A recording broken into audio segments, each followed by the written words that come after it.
Assalamualaikum warahmatullahi wabarakatuh. Apa kabar semuanya? Semoga senantiasa sehat dan tetap semangat. Nah, hari ini kita akan belajar tentang model kewirausahaan yang mana kita akan tahu banyak hal setelah kita melihat slide-slide berikutnya. Silahkan disimak.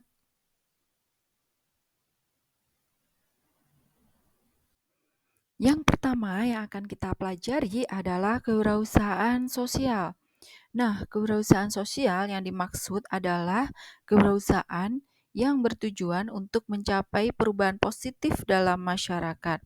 Di sini ada beberapa contoh siapa saja wirausahaan-wirausahaan sosial dari berbagai negara yang nanti juga akan saya contohkan dari Indonesia. Yang pertama adalah Jamie Oliver. Dia adalah seorang pemberdaya pemuda marginal melalui bisnis kuliner pada 15 restoran, ya, ada di 51 restoran. Nah, kemudian yang kedua adalah Muhammad Yunus. Dia adalah pejuang pemberantas kemiskinan melalui keuangan mikro. Dia mendirikan di Grameen Bank. Nah, kemudian selanjutnya adalah Dr. V, yaitu pendiri Arafin Eye Care Hospital, penerang kehidupan jutaan masyarakat buta di negara India. Kemudian yang keempat ini adalah Ella Betts. Dia adalah penggagas barisan langkah jutaan perempuan miskin menuju kemandirian dan jaminan kerja. Dia melakukannya melalui Self-Employed Women's Association. Selanjutnya adalah Bill Drayton. Dia dikatakan sebagai seorang bapak kewirausahaan sosial dunia, pendiri Asoka Foundation. Kemudian yang dari Indonesia itu adalah salah satunya Mursida Rambe. Dia pemutus ketergantungan pedagang kecil terhadap rentenir. Dia mendirikan yang namanya BMT Beringharjo. Nah, terkait dengan kewirausahaan sosial ini tidak terlepas dari ungkapan yang disampaikan oleh Mother Teresa, yang mana never worry about numbers, help one person at a time, and always start from a person nearest you. Apa artinya? Jadi jangan pernah khawatir soal angka. Bantulah seseorang pada suatu waktu dan selalu mulailah dari orang terdekat Anda. Jadi kenapa tidak kita selalu peka terhadap lingkungan, peduli terhadap lingkungan, kita bantu mereka tanpa kita perhitungan, seperti itu. Selanjutnya adalah karakteristik kewirausahaan sosial. Kewirausahaan sosial adalah tentang bagaimana menerapkan pendekatan yang praktis, inovatif, dan berkelanjutan untuk memberikan dampak positif pada masyarakat, khususnya masyarakat kelas ekonomi bawah dan yang terpinggirkan. Di sini tentunya menginginkan entrepreneur yang mana mereka adalah sosok yang mandiri dan tentunya berkelanjutan. Apa saja karakteristiknya? Yang pertama adalah memiliki misi dan kepedulian sosial yang kuat. Kemudian yang kedua, memiliki passion yang sejalan dengan misi usaha sosial Anda. Ketiga, yakin dengan pilihan Anda menjadi wirausahaan sosial dari profesi lain. Keempat, siap bekerja keras membangun usaha sosial dengan segala keterbatasan. Kelima, memahami kondisi dan kemampuan yang dimiliki usaha sosial sebagai usaha bisnis. Keenam, berarti menilai, ya kan, berani menilai dengan jujur kemampuan yang dimiliki usaha sosial Anda. Ketujuh, memiliki kemampuan untuk berpikir layaknya seorang wirausaha. Kedelapan, memiliki kemampuan mengorganisasi atau mengatur pekerjaan usaha sosial Anda. Kesembilan, gemar mempelajari hal-hal yang baru. Kesepuluh, kreatif dalam memecahkan masalah. Kesebelas, mampu membuat perubahan guna mencapai misi usaha sosial Anda. Kedua belas, berani mengambil resiko dalam mengambil keputusan. Kemudian ke-13, menjadi sosok yang inspiratif dan dapat dipercaya untuk menarik orang bertalenta. Selanjutnya adalah digital entrepreneurship atau kewirausahaan digital, yang mana ini pernah disampaikan oleh Allen 2019 bahwa ada 5 tipe dasar bisnis digital. Yang pertama adalah content-based business. Ini berupaya memberikan nilai kepada pelanggan dengan menyediakan konten yang spesifik dalam format digital, misalkan resep, artikel, video, webinar, panduan, dan lain sebagainya. Tantangannya adalah bagaimana mencari topik yang tepat dan perlu upaya untuk melakukan pemutakhiran konten secara konsisten. Yang kedua adalah community-based business. Ini menawarkan nilai dengan cara menyediakan forum diskusi dan konten spesifik yang mana sebagian besar merupakan kontribusi dari penggunanya. Yang ketiga adalah online store. Ini sering kita jumpai yang mana platform penjualan produk barang atau jasa. Anda bisa memulai bisnis ini dengan bekerja sama dengan pengusaha yang lain yang mana memiliki produk bagus tapi belum memahami cara menciptakan toko daring. Hal ini secara bertahap Anda bisa mengumpulkan data untuk memperoleh pemahaman tentang preferensi konsumen dan tentunya menemukan peluang untuk cross-selling ataupun upselling ataupun bahkan subscription. Yang keempat adalah matchmaking business. Ini berupaya untuk mempertemukan sekelompok orang yang sebelumnya tidak terhubung. Tentunya bisnis ini bukan hanya terbatas pada platform perjodohan ya, namun juga dapat berupa platform mempertemukan siswa dan guru les.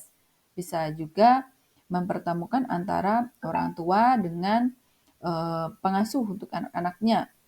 Nah, terkait dengan hal ini memperoleh pendapatan dari biaya berlangganan atau biaya transaksi ketika berhasil mempertemukan kedua belah pihak yang saling memerlukan. Kelima adalah promotion bisnis. Apa sih tujuannya? Adalah menarik pelanggan baru ke suatu bisnis yang sudah ada atau sudah eksis. Sebagian besar bisnis yang sudah ada ini tertarik untuk mendapatkan pelanggan baru. Namun, cara untuk memperoleh pelanggan baru di dunia digital ini sangat memusingkan, terutama bagi pemilik usaha kecil, menengah, atau startup bisnis, bisnis yang masih pemula. Promosi bisnis dapat menarik pelanggan baru dan membuat mereka melakukan kontak dengan suatu institusi bisnis, mengunduh informasi, dan memberikan kupon ataupun penawaran spesial.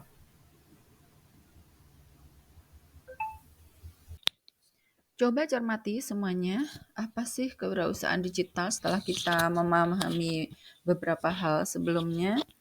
Jelas kewirausahaan ini terkait dengan digital ini dipengaruhi oleh atau manfaatkan transformasi digital dalam bisnis dan juga masyarakat.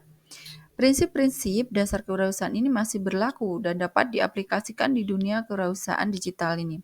Misalkan, menambahkan pola pikir kewirausahaan, mengidentifikasi peluang yang baik, mengenal pelanggan Anda, memenuhi ketentuan legal, maupun berupaya untuk meningkatkan modal. Dalam kewirausahaan digital ini, perubahan mendasar terletak pada upaya untuk aktif dalam aktivitas bisnis dan terkoneksi dengan masyarakat yang telah melek teknologi atau melek digital. Hai everyone, coba bayangkan ya semuanya saja. Bayangkan jika bisnis Anda ini menjangkau ribuan, jutaan, atau miliaran pelanggan potensial di mana saja di dunia ya tentunya hampir setiap saat dengan teknologi yang sangat murah. Ya, jadi digital secara online, kewirausahaan online ini bisa memperluas pangsa pasar ya kan dengan lintas negara. Jadi tidak harus face to face, tidak harus bertemu langsung, tapi benar-benar menerapkan teknologi digital sehingga dalam hitungan detik, menit ya kan, tidak selama ketika offline, itu bisa menjangkau hampir seluruh dunia. Bayangkan Anda dapat membuat produk dan layanan baru di perangkat pribadi Anda lalu mengirimkannya dengan jangkauan global secara begitu cepatnya. Bayangkan juga kalau Anda dapat memilih berbagai cara untuk menghasilkan kecepatan bagi bisnis, ya kan? Untuk juga menghasilkan pendapatan dari iklan, langganan, penjualan atau bahkan donasi dan crowdfunding. Silahkan semuanya dibayangkan betapa mudahnya sekali zaman sekarang ketika bisnis melalui digital.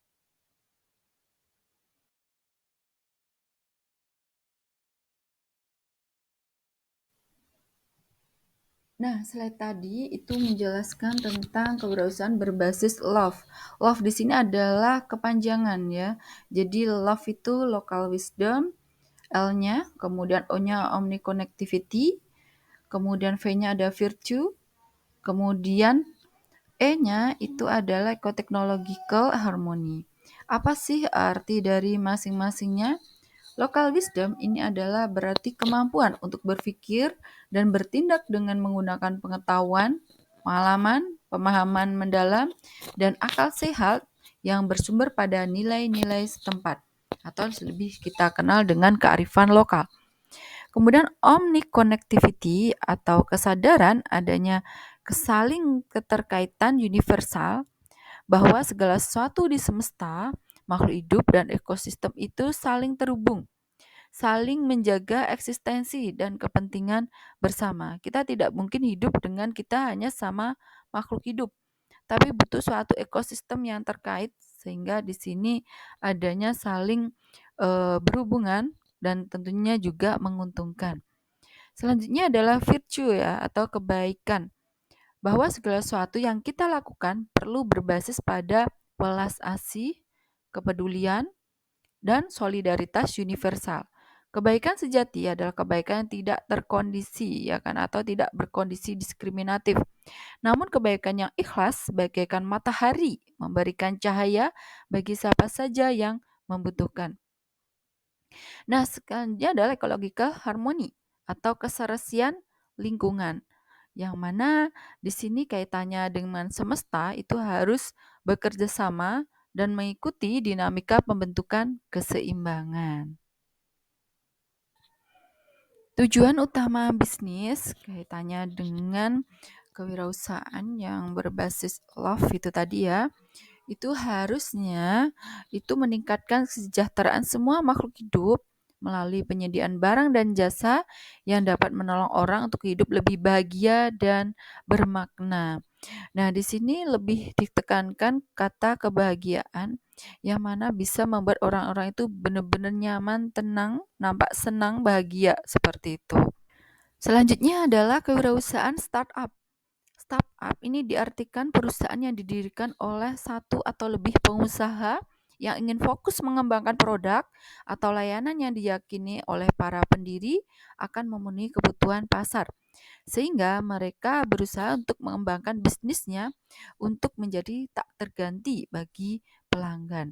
Ini hampir mirip dengan infant industry ya, jadi semacam industri yang baru tumbuh, mereka melakukan inovasi-inovasi baru, mereka menyesuaikan dengan kebutuhan pasar seperti apa, sehingga harapannya mereka dengan segala bentuk teknologi, inovasi, ide-ide, peralatan, dan segala hal yang dihasilkan nantinya, itu memang benar-benar sesuai dengan kebutuhan pasar saat itu.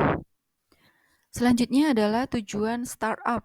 Nah, apa sih tujuannya? Ini berakar pada inovasi, yang mana memperbaiki kesenjangan produk yang ada atau menciptakan produk atau layanan sama sekali baru.